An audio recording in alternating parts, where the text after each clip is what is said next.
بسم الله الرحمن الرحيم، وسلام تام بوجود مولانا الإمام.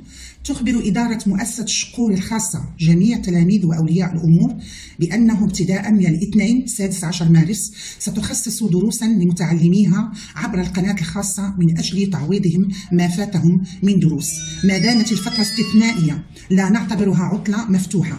نروم من جميع التلاميذ العمل بمصداقية دون تماطل تقديرا للمجهودات المبذولة، مستغلين هواتفهم أحسن استغلال. المرجو أن يتصلوا عبر الأرقام الخاصة بكل أستاذ من أجل استفساراتهم وتساؤلاتهم مشكورين، فنحن مجندين من أجل المصلحة الفضلى، وقانا الله وقاكم شر هذه الآفة، والله المعين الموفق.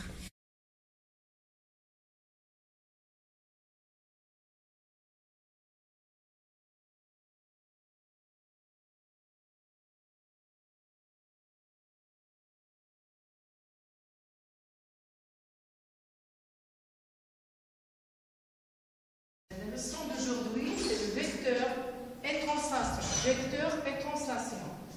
Translation, vecteur, translation. Cette leçon, c'est pour deuxième année. Premièrement, translation. Les mots de vocabulaire d'abord. Regardez bien ces deux droites. Delta et delta prime, comment sont-ils? Ils sont parallèles. On dit qu'ils ont même direction. Ces deux droites sont parallèles, alors elles ont même direction. Donc, pour savoir ces deux droites, s'ils ont même direction, il suffit d'être parallèles. Deux droites delta et prime ont même direction si elles sont parallèles. Ici, deux points distincts, on a deux points distincts A et B. Ces deux points déterminent aussi une direction. Quelle direction? C'est celle de toutes les droites qui sont parallèles à la droite AB. Ces droites AB, toutes les droites qui sont par la droite AB, elles ont la même direction que la droite AB. Deux points aussi distincts A et B. Si je prends deux points, regardez bien, on a deux points sur la droite AB et déterminent deux sens. Le premier sens de A vers B. Voilà, on a un sens de A vers B ou bien de B vers A. Deux points distincts A et B déterminent toujours sur une droite AB deux sens opposés. Les sens sont opposés de A vers B ou de B vers A. La notation AB, cette notation AB signifie la longueur de quoi? De segment AB. Le segment AB a la longueur. Maintenant, translation de vecteur AB. On va connaître la translation. Soit la figure suivante, sous forme d'un triangle, je vais l'appeler E ou bien A, C, D. Voilà un triangle ACD. Ce triangle était là et nous donne la figure F. Bon, on a trouvé le triangle B, D', C' par une translation de vecteur AB. Ça veut dire la direction de cette figure, quelle direction? C'est la direction de la droite AB, suivant la droite AB. Le sens de A vers B, on a su le sens de A vers B. Regardez le point D aussi bien, suivant A vers B. Le point C se déplace suivant le sens de A vers B entre C'. Donc la direction de la figure F est celle de la droite AB. Le sens c'est de A vers B. Et la longueur, toujours je prends même longueur. Si je prends ici la distance entre A et B, entre D et D', même distance entre C et C', c'est la distance AB. On résume ces caractéristiques qu'on a vues, toutes ces caractéristiques de cette translation par le symbole AB. Voilà, c'est le symbole AB. Ça veut dire AB est appelé le vecteur de translation. Dans ce cas, on dit la figure F', c'est quoi? Cette figure F' est l'image de la figure F, parfois, par la translation de vecteur AB. Ça veut dire on a déplacé le triangle suivant le vecteur AB. Remarque, deux points A et B distincts, toujours. Deux points A et B distincts, sont différents bien sûr, distincts, définissent deux translations. Première translation, c'est de vecteur AB, ça veut dire de A vers B. La direction, c'est celle de la droite AB, toujours. Le sens, c'est de A vers B. La longueur, c'est la longueur AB. Regardez bien la figure. Voilà un vecteur AB. on va déplacer le triangle FG suivant le vecteur AB. On dit par translation du vecteur AB. Voilà A, E, on a déplacé E suivant le sens de AB, A vers B, la direction AB, la droite AB et la longueur de segment AB.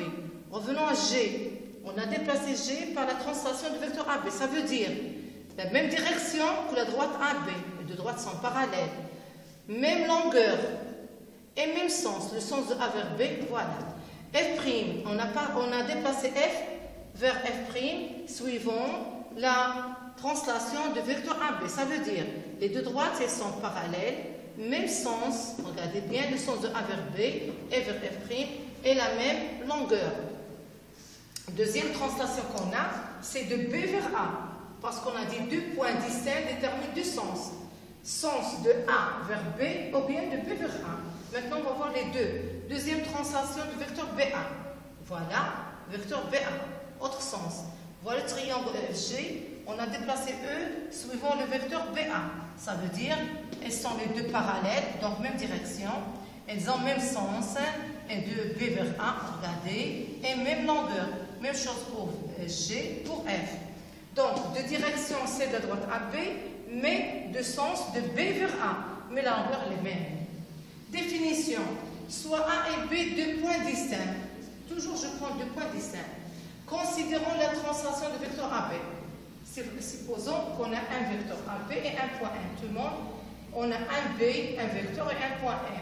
On veut tracer le point M' par translation, le point M', l'image du point M par la translation AB. Qu'est-ce qu'on va faire? Il suffit de tracer un parallélogramme, voilà. Il suffit, on a deux côtés, il suffit de tracer un parallélogramme, on trouve le point, regardez la marque des arcs, M', il suffit de tracer un parallélogramme, voilà M', l'image de M par la translation du vecteur AB. Mais si M appartient à la droite qui porte le vecteur AB, voilà l'image de M, c'est M' sur la même droite. Ici, on a trouvé un parallélogramme. Ici, on a trouvé un parallélogramme, mais on dit un parallélogramme aplati. Remarque 1. Je t'explique ça. 1. Si M appartient à la droite AB, regarde ici, le parallélogramme BABM' est parallélogramme aplati, comme ici. M' est l'image de M par la translation du vecteur AB, signifie que lorsqu'on dit M' et le signe de M par la translation du vecteur AB, signifie quoi? Signifie premièrement, les deux droites sont parallèles. M' est parallèle à AB, premièrement. Le sens de A vers B, c'est le sens de M vers M'. Et la longueur AB, et la longueur, c'est la longueur M'. Compris? Après, je vous donne un exemple d'application pour bien comprendre. On va appliquer ça. Maintenant, on va voir application pour appliquer l'image d'un point par rapport ou bien par la translation. Regardez bien, A, B, on a déjà dit, un point M' et l'image d'un point M par un vecteur, par une translation de vecteur, si on a un parallélogramme. Donc voilà, A, B et C sont des points du plan. Voilà le point A, le point B et le point C sont trois points du plan. Et ici, on a un vecteur IG. On va tracer A' l'image de A. Pour tracer A' l'image de A, il suffit d'avoir un parallélogramme. Voilà. Et je trouve A'. Pour tracer B' l'image de B, par une translation du vecteur IG, il suffit de tracer un parallélogramme. Regardez bien. On trace et on trouve B'. Pour tracer C' l'image de C par la translation du vecteur IG, il suffit d'avoir un parallélogramme. Et maintenant, je trouve C'. Propriété. Par une translation, l'image d'une droite est une droite par la D. Regardez bien, voilà une droite D, voilà un vecteur. Je veux chercher, ou bien je veux tracer l'image de droite D par la translation du vecteur T. Qu'est-ce que je veux dire? Qu'est-ce qu'on va faire? On va choisir deux points de la droite D, et je cherche l'image du premier point, regardez bien, par la translation du vecteur T, puis l'image de l'autre point par la translation du vecteur D. Les deux points définissent une droite. Par deux points, passe une droite et une seule. Regardez deux droites, comment sentir, elles sont parallèles. Donc, dès maintenant, on dit l'image d'une droite par une translation de vecteur est une droite parallèle à B. Par une translation, l'image d'un segment. Regardez bien le segment AB. Et voilà la translation. Je trace A', l'image de A par cette translation. Je trace l'image B', l'image de B par cette translation. Donc, je trouve le segment A', B'. Donc, l'image d'un segment AB par une translation, c'est un segment A', B'. Mais lorsqu'on mesure les deux, on compare les deux longueurs, on trouve les deux segments en même longueur. Et on dit, l'image d'un segment par une translation est un segment de même longueur. Et dans ce cas, on dit, la translation conserve les longueurs ou bien les distances. Par une translation, l'image d'un segment est un segment de même longueur. Une translation conserve les distances. Regardons le cercle. Voilà un cercle C de centre O et de rayon R. Voilà la translation en vert. Je cherche l'image du point O, c'est O'. Après, je prends le même rayon. Donc on dit, par une translation, l'image d'un cercle C est un cercle C' de même rayon. Il suffit seulement de chercher ou bien de tracer l'image du centre. Mais les rayons, ils ont toujours le même rayon. Et revenons à l'angle AOB. Voilà un angle AOB quelconque. Et voilà une translation. On cherche l'image de O, c'est O'. On trace l'image A' de A et l'image B' de B par la translation. Et on trouve un autre angle. Si on mesure les deux angles, on trouve qu'ils ont même mesure. On dit que la translation aussi conserve les mesures des angles. Donc l'image d'un angle par une translation, c'est un angle de même mesure. On va appliquer ça dans cet exercice. Soit la figure suivante, on a un cercle et dans ce cercle, on a un triangle inscrit dans ce cercle. La distance MN égale 1,3 cm. La distance OQ égale 1,3 cm. Dit au hasard. Ici, on a 40 degrés. M', O' sont les images du point M, N, O par la translation AB. Regardez ça, c'est la translation AB. Donc, on a tracé l'image de M, c'est M'. Voilà, l'image de M, c'est M' par la translation AB. L'image de N, c'est N' par la translation AB. L'image de O, c'est O' par la translation AB. Donc, je trace le cercle de centre O' et de même rayon, parce qu'on a dit, l'image d'un cercle, par exemple, c'est une translation, est un cercle de même rayon, voilà. Maintenant, la question dit, je calcule la distance M'.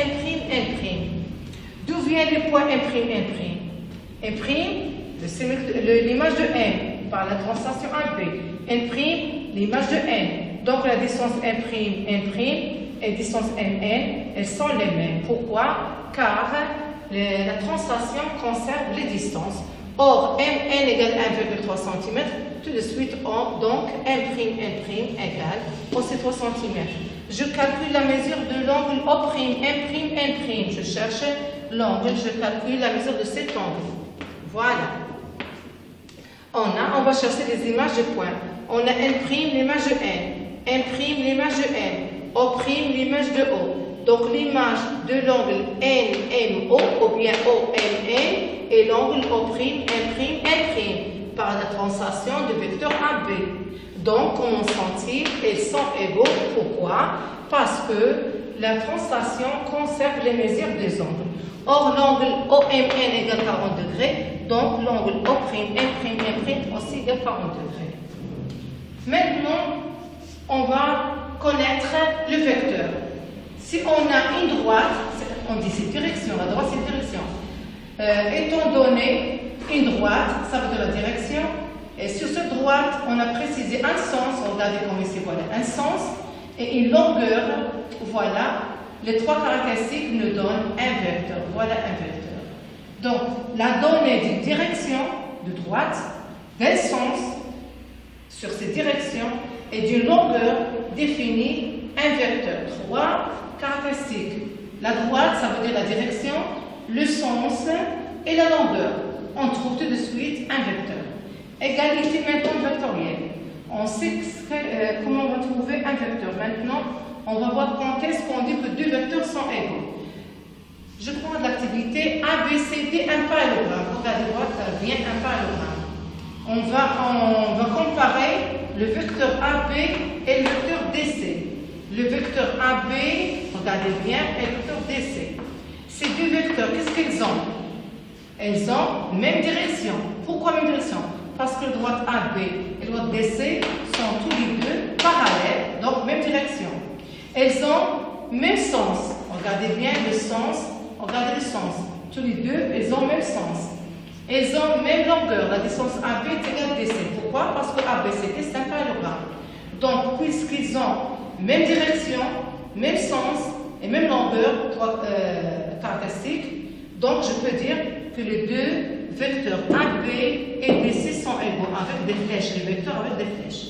Remarque, deux vecteurs sont égaux s'ils ont, premièrement, même direction, ça veut dire les droites parallèles, même sens et même longueur. Exemple, voilà, c'était bon, sur la même droite, on a, voilà, un vecteur IJ, et ici un vecteur LM. Si vous regardez bien, elles ont même direction. Pourquoi? Parce qu'elles sont sur même droite, ça veut dire même direction. Elles ont même sens. Regardez le sens, regardez le sens. Elles ont même longueur. Si vous prenez le compas, vous mesurez, vous allez prendre, vous allez trouver même longueur. Puisqu'ils ont même direction, même sens, même longueur, alors elles sont égaux. Ici, regardez bien, on a un point E, F, voilà un vecteur et voilà un autre vecteur. Si vous regardez bien, les deux vecteurs, elles ont même direction. Voilà, elles ont même direction parce qu'on a ici un parallélogramme. Ici, on a EF et GH en même sens. Troisièmement, elles ont même longueur. On peut dire que EF égale GH. Maintenant, on va terminer la leçon. Vous recopiez ça, après on va terminer la leçon. Et maintenant, on va terminer. On va voir, troisièmement, somme de deux vecteurs. Premièrement, regardez bien ces deux vecteurs, le vecteur AB et le vecteur AC. Si vous voyez bien, les deux vecteurs ont même origine. Pour trouver ou bien pour tracer la somme de ces deux vecteurs, il suffit de tracer un parallélogramme et prendre la diagonale. Donc, le vecteur AB plus AC, c'est le vecteur AD. La somme de deux vecteurs ABAC est le vecteur AD tel que AVDC, tel que AVDC, tel que AVDC, soit un parallélogramme. On écrit AD égale AB plus AC. Toujours, on va écrire les vecteurs, toujours. Si on a AB, j'écris AB plus AC pour bien voir les choses. Et toujours, si vous avez deux vecteurs de même origine, regardez bien, même origine, tout de suite, leur somme, c'est la diagonale de parallélogramme. Exemple, soit la figure suivante. La figure qu'on a donnée. On a donné le point M, le point F, E et le point F, le point G. C'est tout. La question, on trace D et H tel que ED égale EF plus EG. Je cherche où est EF. Voilà EF. Voilà EF. Je cherche EG. Où est EG? Voilà EG. Regardez bien. EF plus EG. Il suffit de tracer le parallélogramme. Il suffit de tracer par là et la diagonale. Ça, c'est la somme. EF plus EG. Voilà le pointé. Après, on veut tracer H. À condition que le vecteur EH égale le vecteur EM plus EF. Je cherche, il est où? EM. Voilà le vecteur EM. Regardez bien, ça, le vecteur EM. Après, je cherche le vecteur EF. Où est EF? Voilà EF. Donc, EM plus EF. Voilà. Je trace un parallélogramme. La diagonale de ce parallélogramme est la somme. La relation de Chasles. Soit le parallélogramme IJKL. Regardez bien ce parallélogramme IJKL. On veut calculer la somme IJ plus GK. Les deux vecteurs IJGK et non pas même origine. Regardez, IJ plus GK. Donc, IJ plus GK. Je remplace GK par IN. Pourquoi? Parce que c'est un parallélogramme. Au lieu d'écrire IJ plus GK, j'écris IJ plus IN. Et IJ plus IN sont deux vecteurs de même origine. Ça veut dire qu'ils nous donnent la diagonale de parallélogramme. Donc, elle est égale à IK. Dès maintenant, si vous avez IJ plus JK, regardez bien les deux vecteurs. La dernière lettre Pour le vecteur deuxième, le vecteur commence par la première lettre. Regardez bien, elles ont même lettre. Je cache les deux lettres et je trouve IK. Voilà, c'est le vecteur. C'est la relation de Charles. Relation de Charles. Pour tout point A, B et C, toujours on travaille avec 3 points, on a la relation suivante. AB plus BC égale AC. AB plus BC, je cache la lettre, la même lettre, égale AC. Donc AB plus BC égale AC. Exemple. AB plus BC plus CD plus DE plus EF. Ici, je peux appliquer la relation de Charles. Je cache B, ce qu'il reste AC. Et ici, je cache D, il reste CE. Ici, il reste EF. AC plus CE, je peux appliquer la relation de Charles. Ça veut dire, je cache C, je trouve AE plus EF. Ici aussi, je peux appliquer la règle de relation Charles. Je cache E, je trouve AF. Le vecteur nil reste le vecteur nil. Le vecteur nil, ça veut dire les deux lettres les mêmes. AA, le vecteur AA, le vecteur BB, le vecteur CC égale le vecteur nil. Ce vecteur nil est appelé vecteur nil. On ne dit pas c'est on dit vecteur nil. Remarque, le vecteur nil n'a pas de direction. Il n'a pas de direction, pas de droite. Il n'a pas de sens, il n'a pas de sens. Et sa longueur est égale à 0. Le vecteur opposé d'un vecteur. Le vecteur opposé d'un vecteur, le vecteur BA est appelé le vecteur opposé de vecteur AB.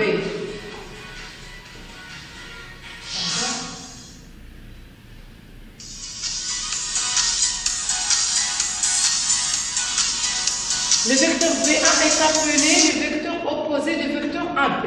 On écrit AB égale moins BA. Remarque, AB plus BA égale vecteur nil, ils sont opposés. Deux vecteurs opposés en même direction et même longueur, mais ils n'ont pas, ils ont des sens opposés. Multiplication d'un vecteur par un nombre, je multiplie un vecteur par 0, nous donne un vecteur nil. Si je multiplie un vecteur par 1, il reste le même. Si je multiplie par 2, je trouve les deux, AB plus AB. Si je multiplie par moins 2, un nombre négatif, il nous donne moins AB, moins AB. Application, regardez bien, on veut réduire ça. On a EF, AE, le vecteur AE plus FG moins FE moins AG. D'abord, jamais on laisse le signe d'association. Je transforme l'association en addition. Ça veut dire, je laisse AE, FG. Mais au lieu de moins FE, son opposé, c'est EF. Le posé de moins AG, c'est GA. Et j'applique la règle de M. Charles ou la relation de Charles. AE, je change la place des vecteurs. Ici AE, elle se termine par E, voilà, elle commence par E, voilà. Ici, se termine par F, voilà, je prends un autre qui commence par F, voilà, et G. Maintenant, j'applique la relation de Charles. Voilà, je cache E et nous donne un F. Je cache G et nous donne FA. Je cache F et nous donne un A, et AA, c'est un vecteur nul. Comme ça, je peux appliquer la relation de Charles sans se tromper. Voilà, vous allez recopier ça et après, je vous donne une série d'exercices.